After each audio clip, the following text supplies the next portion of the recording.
It is a great day in Birdland. I really don't even have to say too much. You see, I got the hoodie on. It's Friday. Yes, we know the news came out last night around 7 p.m. The Baltimore Orioles, 24 hours after announcing the Angelos family, John Angelos, will be selling the team to David Rubenstein and his group, including Cal Ripken Jr., Grant Hill, Michael Bloomberg is in the group.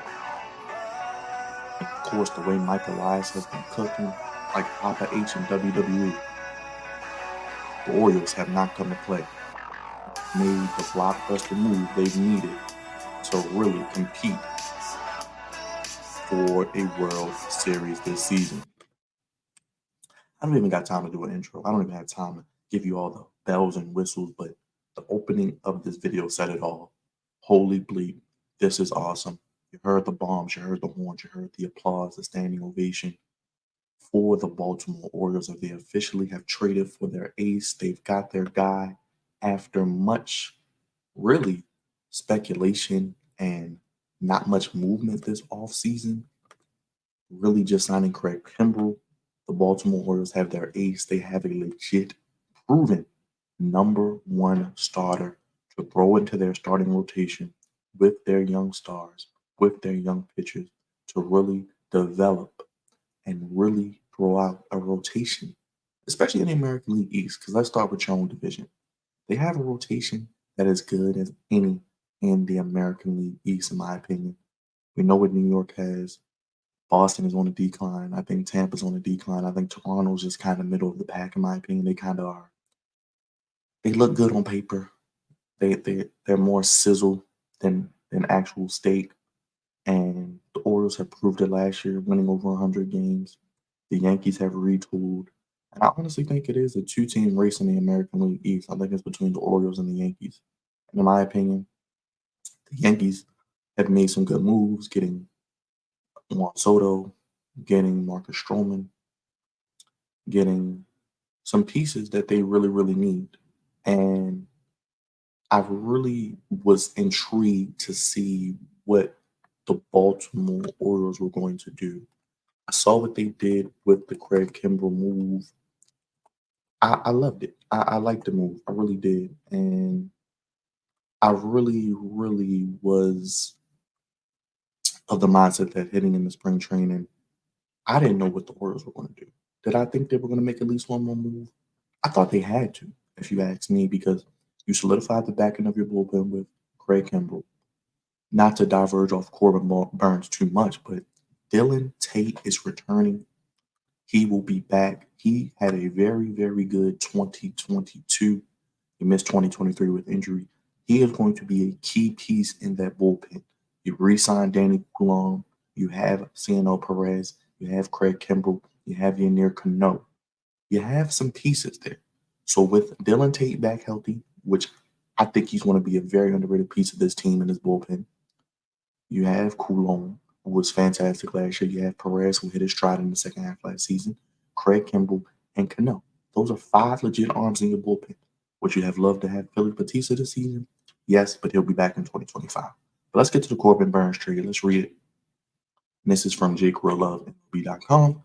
Baltimore Orioles search for a frontline starter is complete. They have their new ace for the 2024 season, Corbin Burnes. If you don't know his name, learn it, Orioles fans of Birdland. Not Mr. Burns, but Corbin Burnes. The Burns we like here on the Flex Zone and here with the Orioles.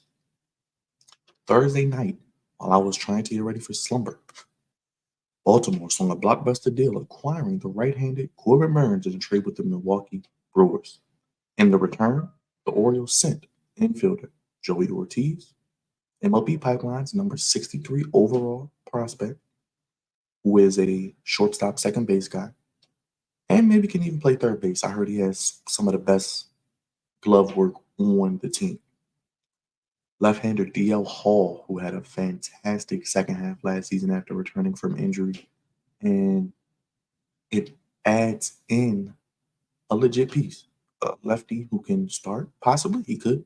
potentially start because he was drafted as a starter, but a guy who thrived in the bullpen and I thought would have been a good candidate to be one of those pieces in the bullpen to close out games if he wasn't a starter.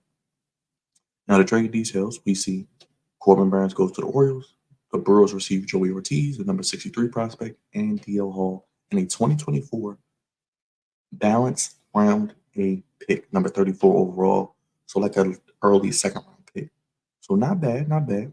So during last week's Berlin Caravan, general manager Mike Elias, who's been cooking with grease, made it clear his focus remained on acquiring a starting pitcher to boost his club's rotation, which I thought was the number one need for this team heading into the offseason.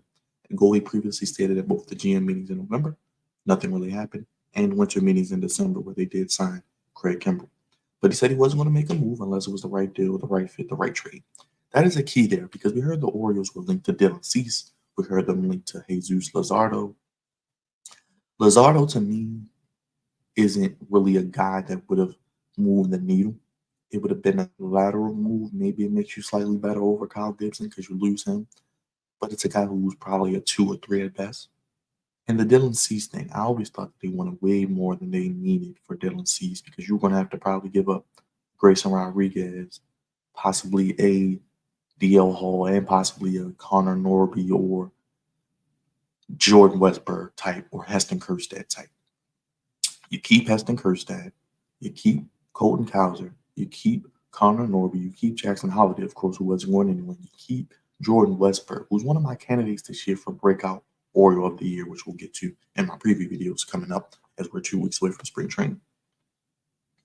The trade for Burnes seems to check all the boxes. One of the Major League Baseball's premier starters is coming to Baltimore, and the Orioles didn't deplete their top-ranked farm system to make it happen. The Orioles still have the top-ranked farm system in the major leagues, ladies and gentlemen. They have more prospects coming, more help is on the way. Burnes, who is in the final year of his contract. Now, this is the reason why they didn't have to give up a boatload of prospects, a boatload of assets. He has the final year of his 2024 contract, has been the anchor of the Brewers' rotation since becoming a full-time starter in 2020. He's 29 years old, a former National League Cy Young winner in 2021. He led the National League that year with a 2.43 earned run average. Now, my question was, my antennas went up.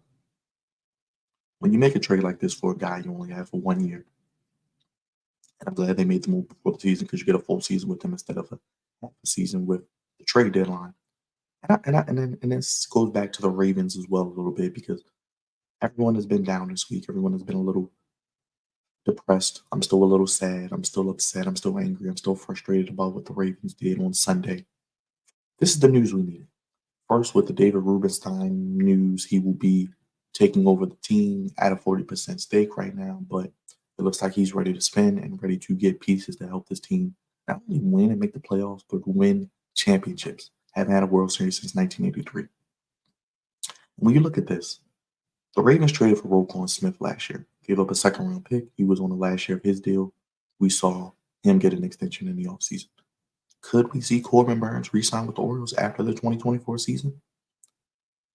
It's going to be interesting because if Corbin Burnes comes in here and does anything remotely close to what he did last few years with Milwaukee, leads the Orioles to a deep playoff run, he's going to make himself a lot of money. Now, could this be a one-year rental?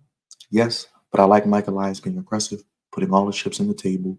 And I do think with Rubenstein out in ownership, Elias making the calls, doing his thing as GM, why would you make a move like this just to get a guy for 1 year and then lose him?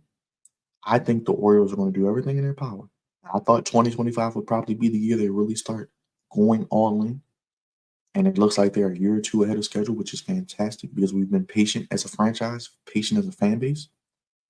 I think the Orioles are going to do all they can to trade, not only trade for Corbin Burnes, which they did, but keep Corbin Burnes long term. Now, with that being said, he's 29, so you're getting him in the prime of his career. After the season, could you sign him to a 5-year deal? Give him 200, 250 million? If he pitches like he's capable of, he is a righty. He is going to Camden Yards. The wall in left field has helped out tremendously with Orioles pitching and pitchers who have pitched in Camden Yards. So that is a plus. Years ago, we would have never got a guy like Corbin Burnes, in my opinion. One, because the organization wouldn't make a trade like this, and two, because of the dimensions of Camden Yards aren't pitcher friendly. Now back to it. In 2022, Burnes did toss a career high 202 innings and led the National League with 243 strikeouts. The righty has 200 strikeouts in each of the past 3 seasons. So he eats up a lot of innings, gets a lot of strikeouts, and has a low run average. All three things you love to see from a starting pitcher. Only 3 pitchers in Orioles history since 1954 have registered 200 plus strikeouts in a season. Bedard with 221 in 2007, Mike Mussina with 218 in 1997, and 210 in 2000 and 204 in 96. Boy, how good was Mike Mussina? He did it 3 different times. Dave McNally, 202 and 68. So not even Jim Palmer did. So if Burnes does stay healthy in 2024, he could make his mark on the team's record book. Now, health is a big question with this team. One of my keys to a successful season is health with this team. Last year, they were pretty healthy for the most part. They did lose Cedric Mullins for a little bit. They did lose Santander and Hayes and a few guys here and there, but no significant major injuries which derailed this team. I think if they can stay healthy again this year, and it also helps that they have a pretty deep roster and a deep farm system. So if guys do go down, you can bring up guys to fill in for them. It's a long season. It's a 162 game sprint. It's a long, long season, but it's going to be imperative, in my opinion. You can't win divisions or championships in April, but you can lose divisions and championships in April because you don't want to lose and be, 3-15 or 4-12. You want to be competitive, at least hover around 500 getting into the All-Star break. Then you can lift off. Burnes immediately slots into the Baltimore Orioles rotation and could start opening day on March 28th, which is a lot earlier this year, as they play the Los Angeles Angels of Anaheim. The defending American League East champions will look to defend their crown. A lot of prognosticators are down on the Orioles. They have them at, 90 wins, 95 wins. I do think they lose more games. I don't know if they win 100 games. But I don't know, man. When you add a guy like Corbin Burnes, that makes you maybe even better than last year, just on paper. Now, no Batista, that is going to be a downgrade, but Kimbrel can just hold himself above water. Dylan Tate, who knows, man? This team could win another 100 games, but it's about the playoffs. Now, with the rotation, here's a potential look at it. Corbin Burnes, Kyle Bradish, who was fantastic last year. How good was he? Grayson Rodriguez, how good was he after coming back up from being sit down? And I think he's going to be a breakout candidate. I talked about Westberg offensively. How about Grayson Rodriguez as your pitcher who could possibly run around 12 to 15 games? John Means, who's finally healthy, and we saw what he did last year in limited appearances. He's getting his legs back under him. I think Means is going to win double-digit games. And Dean Kramer, potentially. Right-hander Tyler Wells and lefty Cole Irvin will be in the starting mix, but will be bullpen pieces. That's fine with me. The Orioles didn't have room in their infield due to the logjam of position player talent. Why did he trade Joey Ortiz? Why did we give up such a good prospect? Ortiz is good. He is only 5'9". He is a smaller guy, so he may not have much power, but he does have a good glove. He has a good defensive glove. Now, like I said, it was a logjam. He only played 15 games in his Major League Baseball stint last season. We didn't see a lot of him, but with guys like Westberg, Jackson Holliday on the way up, you got Gunnar. Where was he going to play? Connor Norby's coming. He had no room at the end for him in the infield. And it's okay. It's fine. He wasn't even the best infield prospect we had. Like I said, this is a fair trade for a rental. I think both teams gained something. They got DL Hall. DL Hall was a first-round draft pick in 2017. He was a starter, but he is still one of the best bullpen pieces of left-handed arm. He has a 4.36 ERA in 29 big league games. Only started one game, but Baltimore, after the trade, still has five, top 100 prospects, all who rank in the top 32. So you got 5 top 100. 5 out of the top 32 are still here in Baltimore, headlined by Jackson Holliday, who was number 1 overall. Now, Ortiz and Hall could have bright futures. However, the Orioles are in win-now mode. Burnes will be needed for the Orioles in October as they ended a 7-year postseason drought last season. The starters only allowed 13 earned runs in 8 innings, but they did get swept by the eventual World Series champion Texas Rangers. And Burnes owns a 2.84 ERA in 19 career postseason innings and has made a postseason start for Milwaukee. They were winning the Central. He made a start for them in 2 of the past 3 seasons, so he's familiar with pitching at the big stage level. This is a great trade. This is an A trade. This is an A trade all around. You heard what happened. You heard the details. I broke it down. I detailed it for you better than anybody is going to do on YouTube or in the media. You upgrade your team, you get better. Yes, it is a rental, but you don't have to give up much. You still have 5 out of the top 32 prospects in baseball, 5 top 100 guys with more incoming, in my opinion. You upgrade your starting rotation. We all know pitching is going to be the key for this team, both starting and in the bullpen. You upgrade both this offseason with Kimbrel, with getting Corbin Burnes. You allow Kyle Bradish, Grayson Rodriguez, John Means to slide back into their natural roles in the rotation. You still have a guy like Dean Kramer. You still have a guy like Tyler Wells. I'm not sleeping on Dean Kramer. I think Dean Kramer still going to have a solid season. If he can continue what he did last year, he can still win you 10 games. And as he's a fifth starter, he can only get better. And you got Tyler Wells in the bullpen. You could flip Tyler Wells as a long guy, a middle relief guy, or even a guy who could close. We saw him close the game where the Orioles clinched the AL East. So it's going to be fantastic times. We're 2 weeks away from spring training.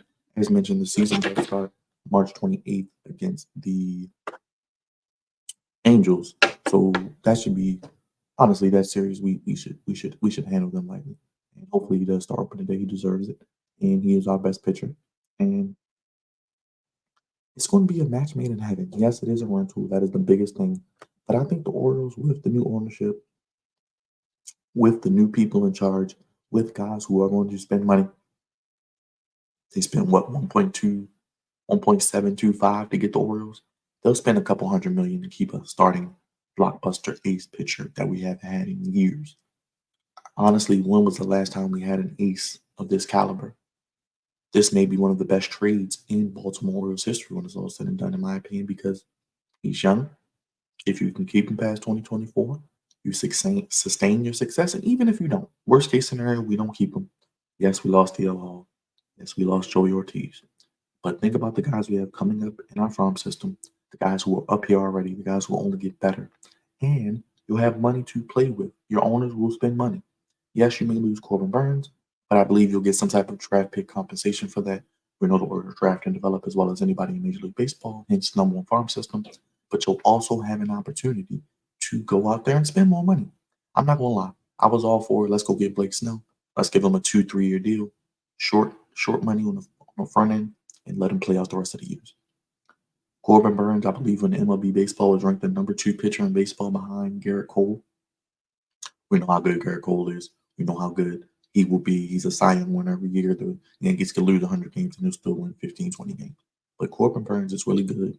And man, how did the NL Central look now? It looks kind of smart for Chicago not trading Dylan Cease. It looks like they're going to have a chance in that division.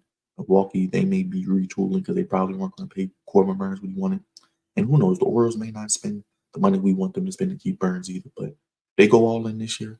They have a shot this year. They have a legit shot, in my opinion, to win not only the American League, but win the World Series. Now, what the Orioles are going to have to do is they're going to have to go through Texas. They're still the defending champions. I don't know what they're doing with Jordan Montgomery. I don't know what they're doing with their roster, but I think they're still going to be competitive, in my opinion. Do they take a step back? Who knows? They took a step back last year after they started out red hot and still won the World Series, got hot at the right time.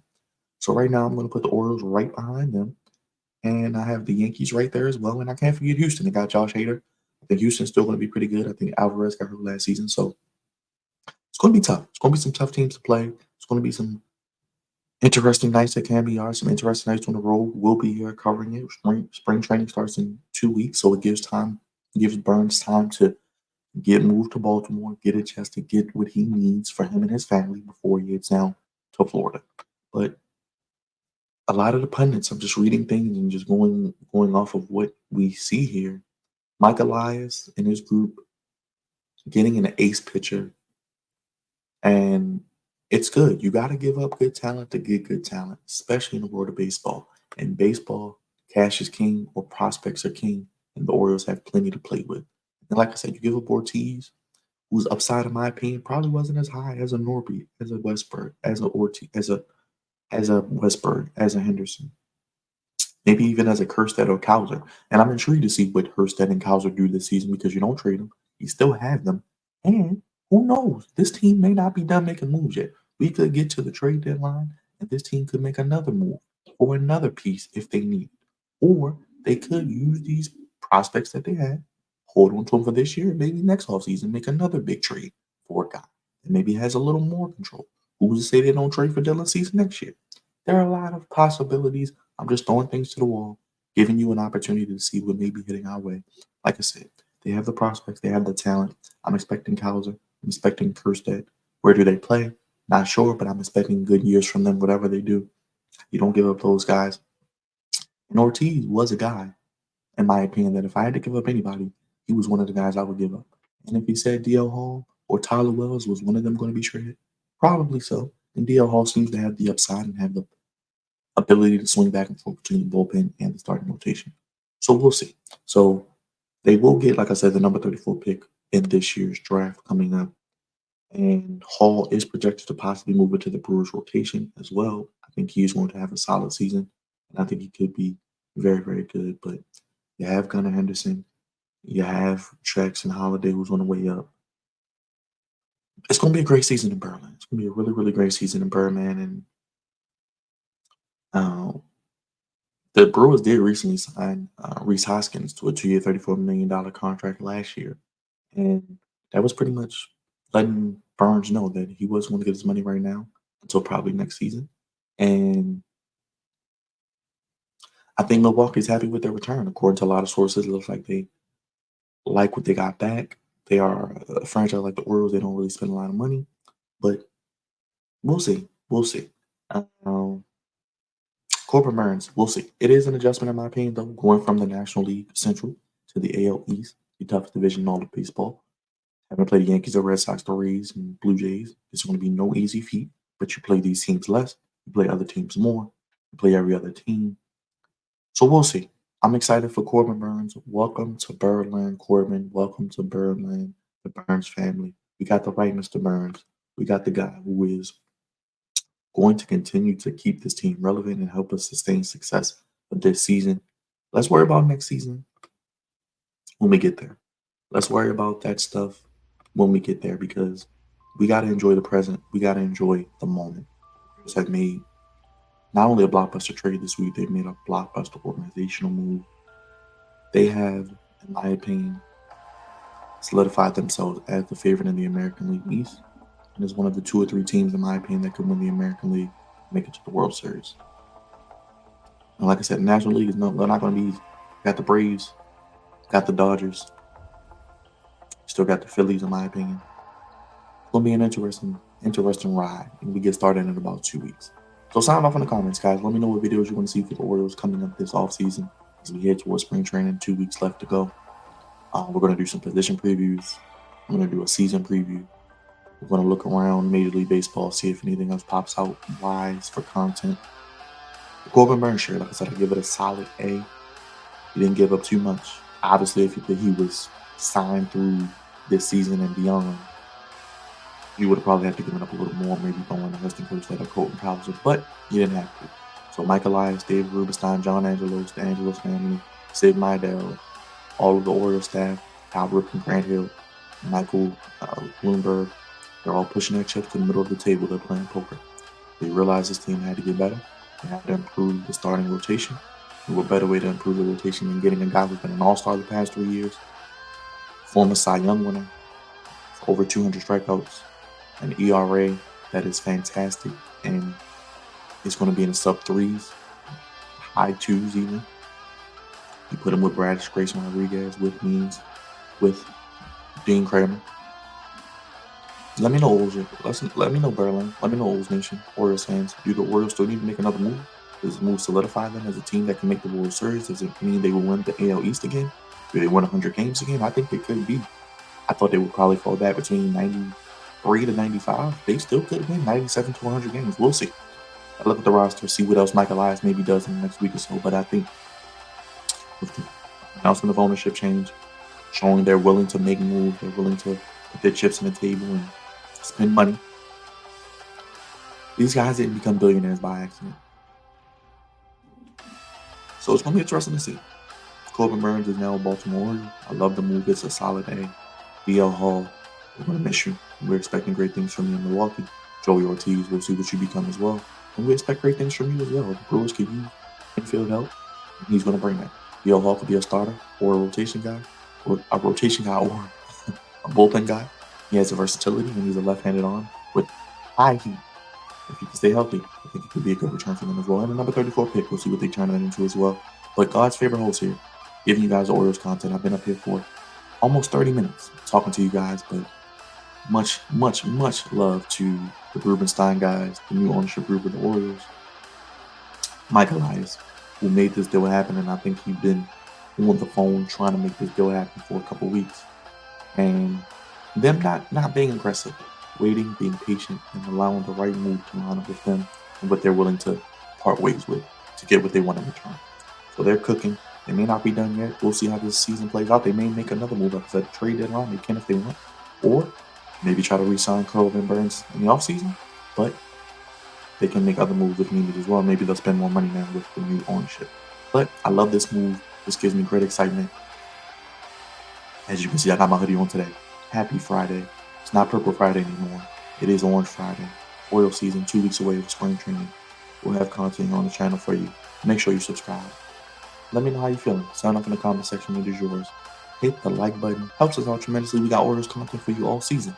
You guys know nobody covered the Orioles better than we did here on the Plays on the podcast. Only place giving you that Orioles coverage how you want it, when you need it. I'm signing off. Thank you guys for watching. Thank you guys for subscribing. Welcome all our new subscribers. Let me know your thoughts on the Corbin Burnes trade. Anything you want to point out to me. How are you feeling about the season now? We'll go more in depth to the team, the rotation, the position players, the managerial staff. We got the reigning manager of the year, Brandon High, returning. So this team is ready to go. It's liftoff time. They said it before. They said it about 2 years ago. It's time for liftoff. The Orioles got a little taste of it this season. Let's take it to the next level. I'm signing off, guys. Have a great Friday. Have a great weekend. More Orioles content coming soon. Corbin Burnes, welcome to Birdland. Thank you guys for watching. Have a great day.